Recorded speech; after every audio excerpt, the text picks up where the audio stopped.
Bienvenue dans ma vie de sorcière. Je suis Christelle, énergéticienne, holothérapeute et professeure de yoga. Mon but est de vulgariser, rendre simple et accessible le développement personnel, la magie et le mieux-être naturel. Parfois seule ou accompagnée, je m'engage à te faire voyager dans des podcasts authentiques et frais, plein d'astuces pour vivre ta vie de sorcière et de sorcier moderne.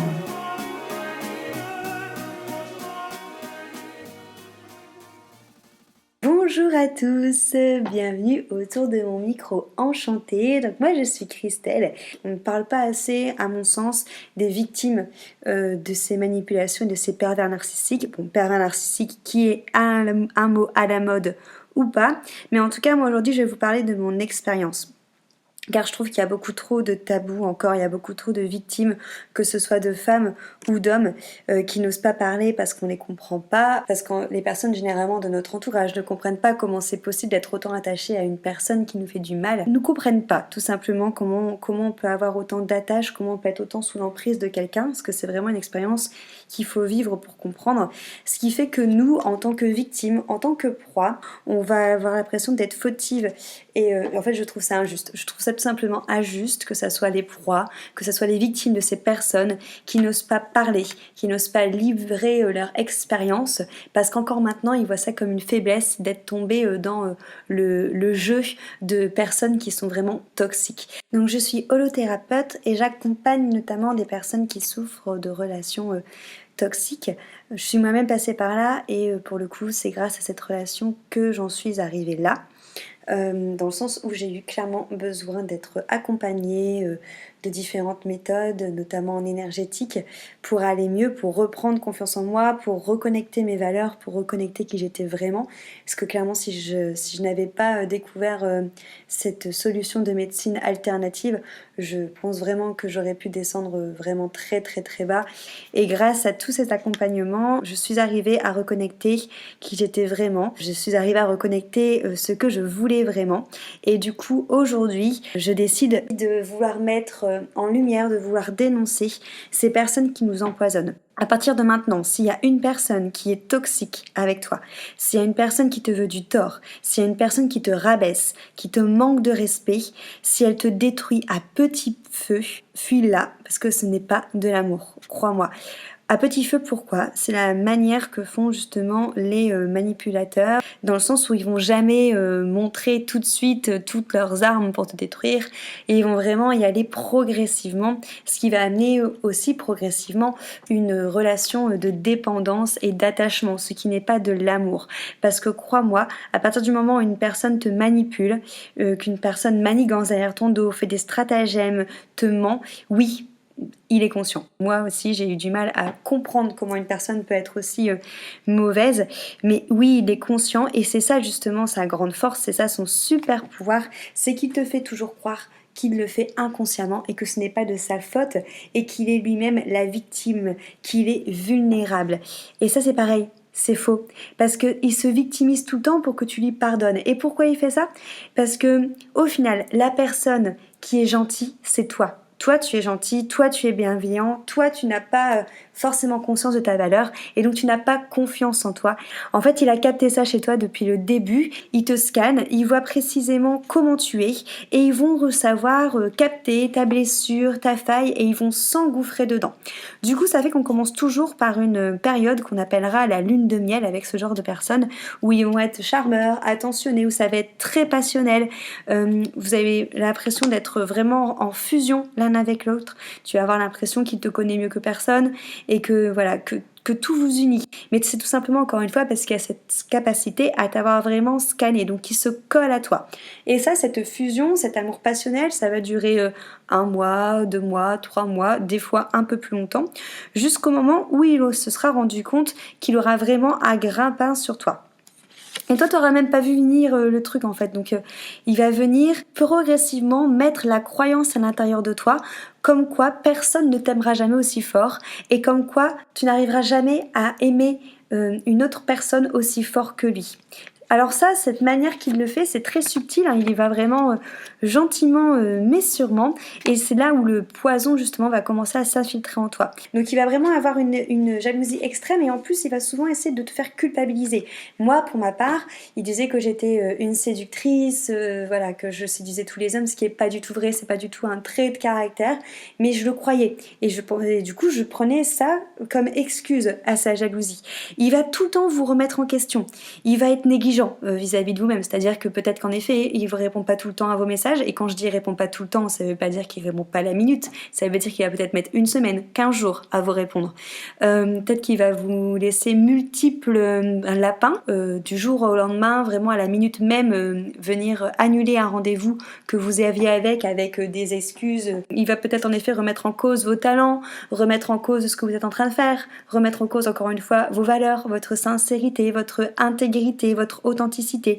Et à chaque fois, on pardonne. On pardonne pourquoi? Parce qu'on se dit « Oh, mais il est malheureux, je peux pas le laisser, il a besoin de moi. » Et en fait, on remet juste notre super cape de sauveur, parce que ça aussi, forcément, c'est un trait de caractère qui prend chez ses victimes. Et on adore en plus cette cape de sauveur, parce que ça nous rend un petit peu indispensable par rapport à lui. Et lui, il va bien enfoncer le clou, c'est-à-dire qu'il va souvent vous répéter de toute façon tu vas me quitter, de toute façon tu vas me laisser, je suis qu'un poison, je vais finir tout seul, tu vas forcément partir un moment. Et nous, en tant que sauveur, on a cette sensation du coup de devoir le rassurer. Donc on lui dit non, t'inquiète pas, je serai toujours là, je te laisserai jamais, quoi qu'il arrive, nanana. Ce qui fait que généralement, ce sont des personnes qui sont assez authentiques, assez sincères au niveau des victimes. Donc quand elle dit ça, elle le pense vraiment. Et lui, ça lui permet juste en fait d'analyser notre réponse et de voir si l'hameçon est bien ancré, si vraiment vous êtes vraiment accro.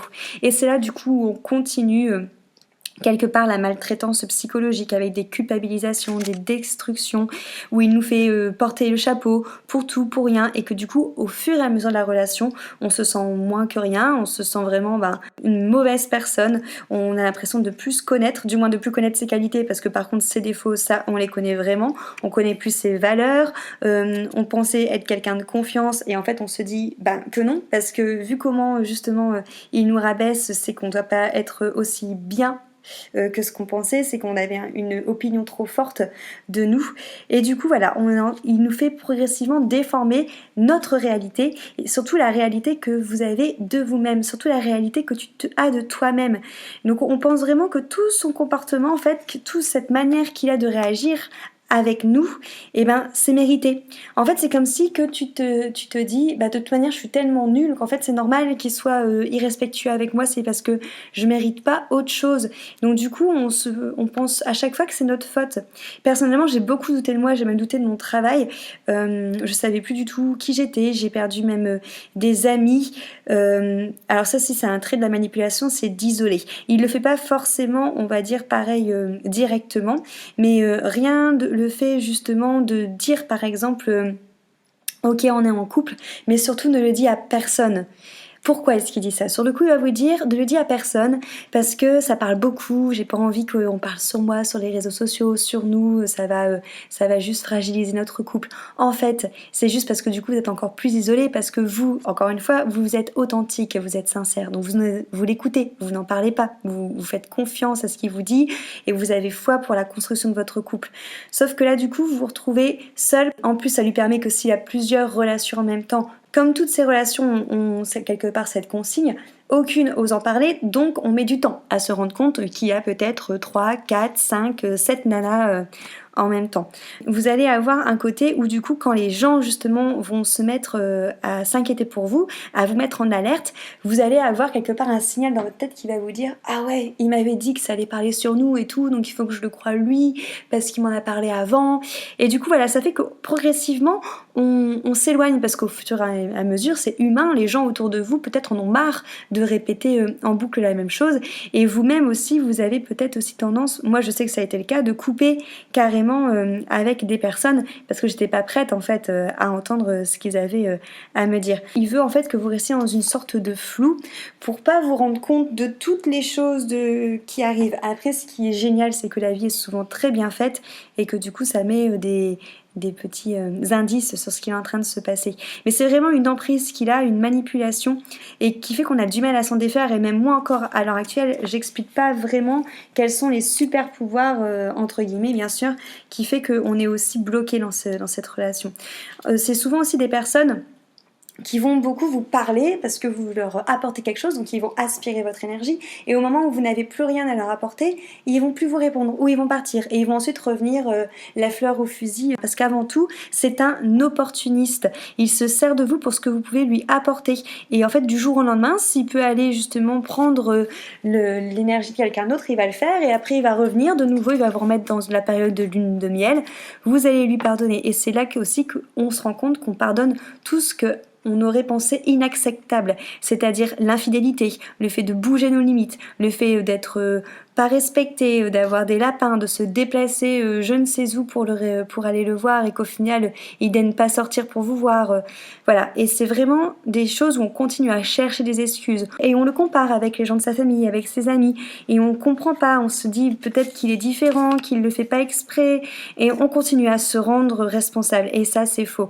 Alors dis-toi qu'à partir du moment où tu te jettes la pierre, où tu prends la responsabilité du fait qu'il est malheureux et que c'est pour ça qu'il te rend malheureux ou malheureuse, dis-toi que tu ne dois pas prendre tous les torts sur toi et que tu dois jamais laisser personne te rendre malheureux ou malheureuse, et que tu dois jamais laisser personne te mettre dans tous tes états, parce que lui, il s'en fiche.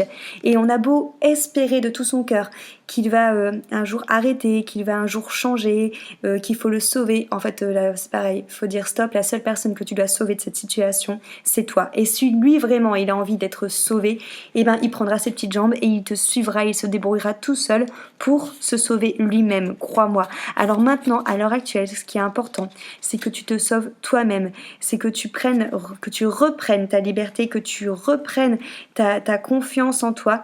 Et crois-moi, c'est pas forcément facile, parce qu'en effet, quand on arrive à sortir de tout ça, quand on se sent forte pour dire stop, c'est bon, c'est fini, tu vas en effet rencontrer des personnes, mais tu auras toujours parfois des petites angoisses qui vont monter en voyant que la personne ne répond peut-être pas à tes messages tout de suite, en voyant peut-être que la personne a 5 minutes de retard.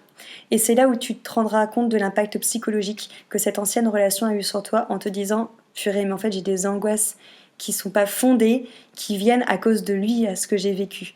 Et une fois que tu te seras rendu compte de ça, tu arriveras à prendre encore plus de hauteur. Et à un moment, tu verras, tu rencontreras vraiment l'amour. Parce que l'amour, c'est pas fait de jalousie, c'est pas fait de méchanceté, c'est pas fait de non-respect. L'amour, c'est vraiment quelque chose qui est censé être simple, qui est censé être sain. Et moi, j'ai la chance d'avoir vécu des retrouvailles avec moi-même, d'avoir vécu vraiment quelles étaient la reconnexion avec mes valeurs, et de vivre maintenant une relation d'amour avec légèreté, avec simplicité. Et ça fait du bien en fait de me rendre compte que toutes mes croyances sur l'amour qui avaient été faites par rapport à cette relation-là, ben en fait c'est pas du tout de l'amour. Donc voilà, si je fais ce podcast, c'est avant tout pour que tu saches que tu n'es pas seule et que tu n'as pas à avoir honte, et que, encore une fois, je trouve ça injuste que les victimes de ce genre de personnes sont honteuses de raconter ce qu'elles ont vécu, qu'elles voient ça comme une faiblesse, et que du coup se taisent, alors que lui vive sa vie avec une super réputation, alors que derrière il continue à détruire plein de nanas. Donc dis-toi qu'une personne qui t'aime réellement ne te fera jamais de mal et ne te détruira jamais. Je veux que tu te battes pour ton bonheur, que tu te battes pour ta légitimité, que tu te battes pour être aimé, et pour être surtout aimé pour qui tu es vraiment, parce qu'encore une fois, tout le monde mérite d'être aimé pour ce qui est réellement, et tout le monde a le droit au bonheur. Voilà, alors surtout si tu as besoin de communiquer par rapport à ça, tu peux laisser un commentaire sur le podcast, une note, m'envoyer un message, mais surtout, rappelle-toi que ton bonheur, c'est toi qui dois te le donner, et qu'il y aura toujours mieux qui t'attendra ailleurs. Je te remercie beaucoup pour ton écoute. J'espère que ce podcast t'a parlé, qu'il t'aura fait vibrer. En tout cas, je vous retrouve pour un prochain podcast, seul ou accompagné, autour de mon micro enchanté. Merci beaucoup.